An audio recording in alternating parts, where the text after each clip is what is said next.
Voilà, le Paris Saint-Germain qui espère vendre Kylian Mbappé et le Paris Saint-Germain qui pourrait se passer de Mbappé sur le début de saison et même après la fin du mercato. Il se dit même que la direction parisienne serait prête en cas de non-départ d'Mbappé à ne pas le faire jouer toute l'année. Alors, Paris est inflexible dans ce dossier. Faut-il féliciter ou blâmer le Paris Saint-Germain ? Tout se dit, wow, top.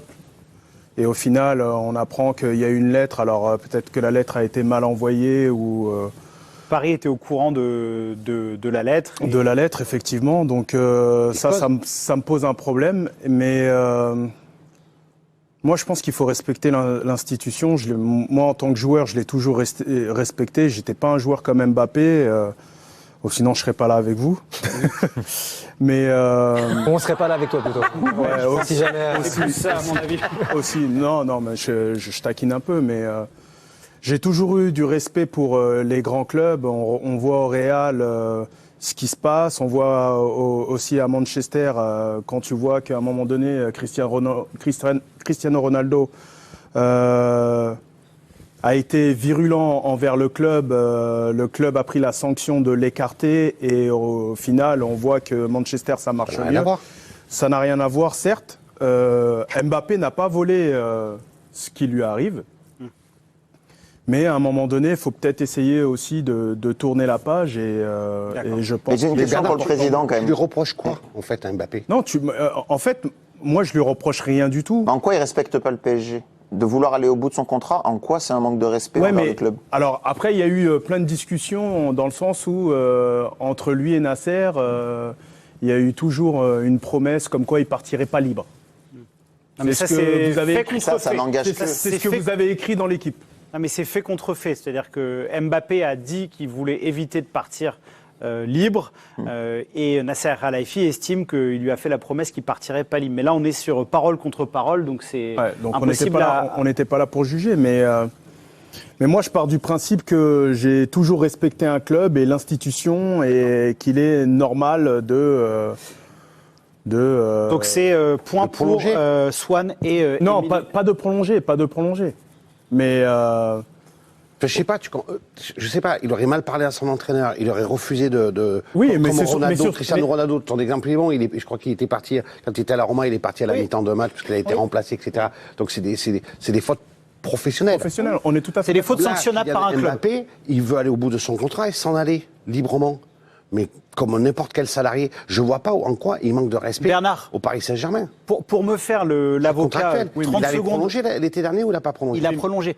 Mais il manque peut-être de respect à Nasser par rapport aux paroles. Mais ça, d'où cette histoire-là, en fait. Voilà. Mais on n'était pas là pour voir, donc on peut pas... Donc ça serait une histoire d'homme et que les Qataris seraient blessés dans leur orgueil, dans leur fierté. Après, le droit du travail là-bas, c'est pas comme ici. Ça n'a rien à voir avec le Paris Saint-Germain. Mais juste sur l'histoire du... Non mais Hugo, vous parlez du droit du travail et la réglementation française. Il n'y a rien qui oblige le Paris Saint-Germain à l'inscrire sur la feuille de match. Il doit s'entraîner. Non, je sais, mais il fait un point juridique. Mais parce que je vais vous dire après ce qui me pose problème. Allez-y, Hugo. C'est que le Paris Saint-Germain serait complètement ridicule si au 1er septembre, Mbappé a refusé de partir et que le PSG ne le réintègre pas. Ou du moins le réintègre parce qu'ils sont obligés de le faire. Ils seront obligés de le faire entraîner avec les pros la semaine. Mais ils disent à Luis Enrique, de toute façon, t'as le meilleur joueur du monde, là, mais on le met pas sur les feuilles de match. Or, le but premier d'un club de foot, quand même, c'est faire les résultats, du Paris Saint-Germain, etc. Ils ont le meilleur joueur du monde, ils le font pas jouer. Pourquoi ? Par fierté, pour l'embêter, par ego. Ça, je trouverais ça complètement ridicule. Le club en sortirait complètement affaibli. L'image du club en sortirait affaiblie.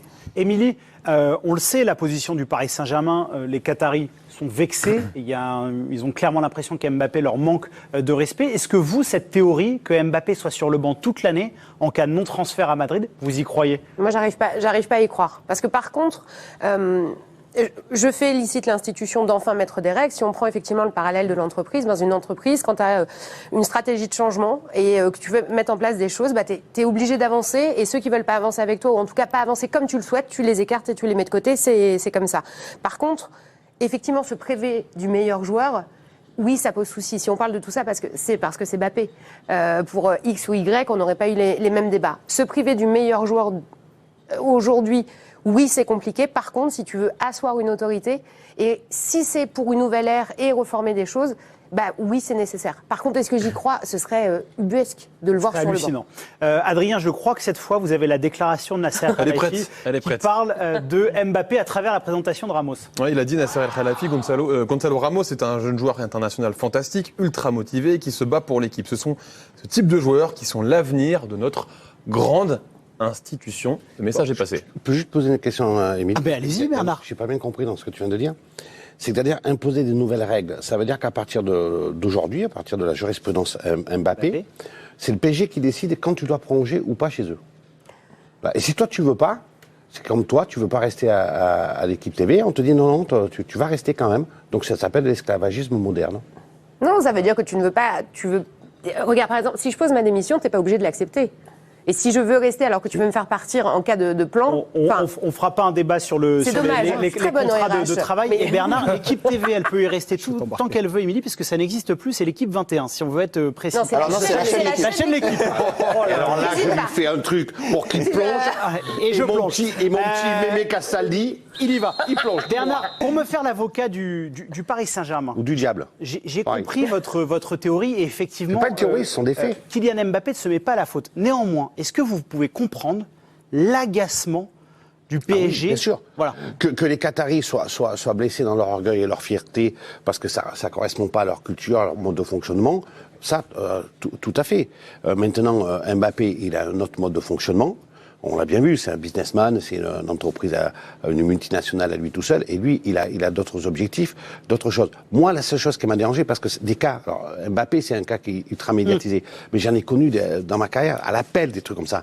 La seule chose, moi, qui m'a toujours dérangé, c'est ces joueurs-là qui voulaient pas prolonger, qui étaient en fin de contrat, c'est quand c'était leur club formateur. Et qu'à un moment, quand un club t'a formé pendant 5-6 ans, si tu n'as pas la reconnaissance du cœur, et au moins celle du ventre, et prolonge. Et ça, je me souviens qu'à l'époque, ça se faisait beaucoup. Mais là, au PSG, il y a plein d'autres joueurs qui sont partis en fin de contrat. Ou alors vous me dites que je raconte n'importe quoi. Non, il y en a. Même Paris a pris plein de joueurs qui étaient libres. Paris en avait fait une... Donc il y a eu plein de joueurs qui sont partis en fin de contrat et ça n'a posé aucun problème. Adrien Rabiot, ça a été très compliqué. Thiago Silva. Ils ont empêché Marco Verratti aussi qui voulait partir à Barcelone. J'aimerais qu'on écoute un replay. Comment ? Lui était sous contrat. Il était sous contrat. J'aimerais qu'on écoute un replay de Grégory Schneider qui parlait du cas Mbappé. C'était hier dans l'équipe du soir. Il a priorisé l'argent. Au titre, il a priorisé l'argent. Mais il y en a d'autres. Mais moi, je ne juge pas là-dessus. C'est pas ce qu'il dit quand même. C'est pas ce qu'il dit, mais c'est les faits. C'est les faits. Mais pour vous, Greg, c'est pas un choix financier de rester à Paris. On peut l'interpréter comme ça. Mais le discours à l'époque, c'était de dire je me challengerai à un niveau supérieur si je la gagne avec Paris que si je la gagne avec le Real. Et puis il a dit. Et puis à la fin, quand tu demandes des primes de maintien dans le club à 80 millions d'euros tous les ans, ton contrat, tu le signes exclusivement pour l'argent. Swan, vous l'avez dit dans votre duel, vous avez dit voilà l'erreur qui a été faite l'an passé. Est-ce qu'on peut dire avec tout le recul nécessaire que c'était une énorme erreur de Mbappé de prolonger au PSG l'été dernier? Non, là-dessus, je vais rejoindre les deux camarades. C'est-à-dire que si Mbappé... Moi, ce qui me dérange, c'est que... Et Bernard, je pense que tu parlais d'un tas de joueurs que tu as rencontrés dans ta carrière. Ce qui me dérange, c'est qu'on a un moment où là, Mbappé, du coup, si je dis que c'était une mauvaise décision de prolonger, ça veut dire qu'il n'a pas le droit d'avoir envie de jouer à Paris 2 ans, d'aller au bout d'un contrat et d'aller ailleurs après. Si, mais pour moi, c'est l'erreur originelle, elle est là. C'est une erreur extraordinaire pour moi d'avoir fait cette prolongue, de lui avoir tout donné en fait. Oui. Et je suis complètement d'accord avec, c'était Damien Degore et Régis Testelin qui disaient, bah oui, il a fait un choix financier. Mais parce que lui se défend d'avoir fait un choix financier. Il est hyper intelligent. Il sait très bien que le choix sportif, au moment où il veut le faire, il part au Real Madrid. Sauf que s'il part au Real Madrid cet été, il fait un choix sportif. Il va perdre beaucoup d'argent. Là, l'année dernière. Oui. Pourquoi Bernard l'été dernier, vous pensez que c'est pas... Mais pour une chose très simple, c'est que dans son projet de carrière, l'année dernière, il serait parti pour se mettre dans l'ombre de Benzema. Et que quand tu sais comment ça fonctionne au Real Madrid, quand tu as la machine réelle qui propulse un joueur vers le Ballon d'Or, généralement, ils y arrivent. Et deux, tout le monde fait poupoune derrière. Que là, cette année, c'est complètement différent. Benzema, Ballon d'Or... est parti. tu pars. Ils sont obligés de repartir sur un nouveau projet sportif. Et tu peux pas, le sportif et le merchandising, le business, tu peux pas le dissocier dans des grands clubs comme le Real. Et aujourd'hui, avec tout le respect que j'ai pour Vinicius Junior, qui est en plus un Brésilien, un joueur talentueux et tout, mais il n'incarne pas, en termes de marketing, le nouveau projet du PSG, du Real, comme on avait besoin avec les Galactiques, etc., etc. Et aujourd'hui, tant sportivement qu'en termes de carrière pour se propulser vers le Ballon d'Or, ce que j'avais dit tout à l'heure pour Neymar, c'est exactement la même chose. C'est le bon timing pour Mbappé pour partir. Le problème, c'est les caisses du Real. Oui, visiblement, ils ont un peu d'argent, ils ont un budget de 180 millions d'euros pour Mbappé. Oui, Hugo, allez-y. Mais justement, l'erreur, ce que je voulais dire, tu as peut-être mal compris, c'était de pas Non, mais ça a été de le prolonger. C'était de le prolonger 1 an, parce que s'il ne l'avait pas prolongé, il serait certes resté au Paris Saint-Germain. Là, il serait arrivé en fin de contrat. Pour moi, Mbappé, 6 ans au Paris Saint-Germain à 50 buts par saison, il est amorti. Il aurait pu partir, on n'aurait pas eu toute cette histoire. Et surtout, le PSG, ils auraient économisé 150 millions d'euros. Parce que ce qu'ils lui ont donné en prime à la signature, en augmentation de salaire et en... c'est le contrat qu'a eu, c'est un des plus gros contrats de l'histoire du sport. Foot. Donc, du foot, c'est le plus gros. Ils ont dépensé beaucoup d'argent pour le garder alors qu'il lui restait encore 1 an de contrat. Tout ça en mettant des clauses, en n'étant pas sûr de le garder jusqu'au bout. En n'étant pas sûr de le garder jusqu'au bout. C'est ça aussi qui est complètement... Le contrat est incroyable. Le coût économique financier du PSG est catastrophique. Émilie, vous félicitez l'institution du Paris Saint-Germain. Mais là, je me place du point de vue de l'image. Entre Neymar qui veut partir, le clash avec Mbappé, ce qui s'est passé dans le passé avec Adrien Rabiot, quand ils ont empêché Marco Verratti de partir, l'image du PSG sur les transferts avec les joueurs, elle est quand même pas très bonne.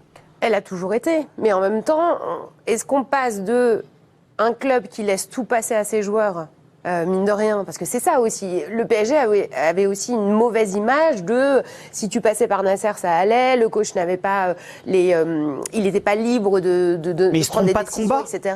Et ils essayent de faire autrement. Et j'ai envie de vous dire que si enfin on retrouve de l'ordre, alors oui, ça, je vous le répète, ça passe par Mbappé, ça me rend ouf. Mais c'est comme ça. Ça me rend folle. Oui. Si ça passe par là...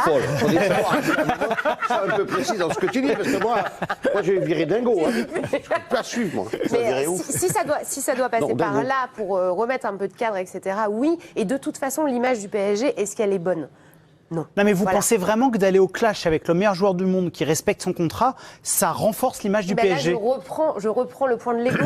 En termes d'ego, oui, c'est pour dire, voilà, on est là et on y arrive. Est-ce que c'est la bonne raison ? Je ne suis pas convaincue, mais néanmoins, tu replaces le club encore au-dessus. Donc ça veut dire, Bernard, qu'on n'est que dans une histoire d'ego, que ça soit de Kylian Mbappé qui veut aller au Real, mais quand il le décide l'été prochain, et du PSG.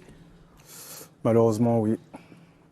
D'accord. Et ça me... Ouais, oui. On va tous se pendre là. Non, mais c'est... Tous envie d'aller se pendre. Ça m'a coupé l'appétit. J'ai pas mangé ce soir. Là, c'est sûr, Bernard. Là, mon Bernard, là, c'est... Non, Bernard, si vous voulez que je vous laisse tranquille, vous me dites. J'ai plus peur. Non, mais c'est chiant. C'est... Embêtant. Embêtant. C'est embêtant. On n'est pas au camp des Lômes. Moi, j'étais un joueur du Paris Saint-Germain avant d'être un supporter. Le fait de porter ce maillot, pour moi, était extraordinaire. Le fait de fouler cette pelouse du parc, j'ai adoré. Aujourd'hui, on a le meilleur joueur du monde à qui on a tout donné. C'est dommage de voir ce qui se passe au Paris Saint-Germain. Cette émission, il parlait du Real Madrid. La nécessité cet été de le faire, Kylian Mbappé. Ils sont obligés, ils ne peuvent pas faire la saison avec Rosselló en neuf ? Pour moi, ils sont obligés pour 2 raisons. La première, elle a été évoquée par Bernard, et les marketing. Aujourd'hui, ils ont perdu Benzema, et malgré la qualité de l'institution Real Madrid et le fait qu'ils ont besoin de personnes pour vendre des maillots, ils ont quand même besoin de quelqu'un pour incarner ce projet-là. Ils en ont toujours eu besoin. Et la deuxième, elle est sportive. Il suffit de voir le match. Alors oui, les matchs amicaux ne sont pas des vérités sportives. En revanche, il suffit de prendre le match contre la Juventus, par exemple, en amical, où on voit qu'au final, si Vinicius ne crée pas quelque chose de ses pieds, c'est quand même assez compliqué, à part sur une merveille de Toni Kroos en profondeur, pour le Real de se créer des occasions. Oui. Donc je pense qu'ils ont en plus besoin de ce besoin marketing de Mbappé. Ils ont le fit, il est parfait. Ça me semble être le moment évident. Très bien. On va avoir le résultat de ce super duel. Alors, qui s'est imposé ? Le président, il a rien dit, t'as pas compris. Ah si, il a donné son point. Il a dit à vous en plus. Ah oui. Et en plus, voilà, le président a fait le bon choix puisque. C'est bien battu. Gagné, hein. Franchement, je pensais que vous alliez. Non, honnêtement, j'ai fait un sans faute aujourd'hui. Moi je dis vous Tix, histoire vous allez bien, moi ça va tranquille. Et je vous avais prédit quoi? Que Nasser était capable de mettre Mbappé sur le banc. J'avais dit ça il y a une semaine, il y en a qui me disaient non c'est impossible, jamais le PSG va mettre Mbappé sur le banc, jamais c'est le meilleur joueur du monde, nanana. Et regardez là, il y a des rumeurs comme quoi Nasser serait capable de mettre Mbappé sur le banc. Bah oui, parce que moi Nasser je le comprends en fait, il en a marre. Le dernier il a tout fait pour prolonger Mbappé, il a perdu de l'argent, il a perdu du temps. Le mec, il perd même ses vacances actuellement. Et surtout que le prince du Qatar est derrière lui, il perd même sa sérénité. Là, derrière moi, on a vu Nasser, il était en sueur. Tu dis limite, André, c'est un joueur, André qui joue. À chaque fois, normalement, au début de saison, on le voit en toute décontraction. Il parle, il est toujours cool, toujours tranquille et tout. Là, tu vois, il est sous pression. Mais sérieusement, tu le vois, il est cerné. Cerné par les médias et par le prince, mais cerné aussi, parce que le dossier Mbappé, ça n'en finit plus. Ah oui. Après, les qui disent non, mais Mbappé il a un contrat avec le PSG et tout, ils sont obligés de le faire jouer, ils sont obligés d'honorer le contrat, ils sont obligés de le faire jouer, ça va aller au prud'homme, ça va aller aux droits de l'homme, un truc du genre et tout. Je dis mais les Qataris ils s'en foutent des droits de l'homme.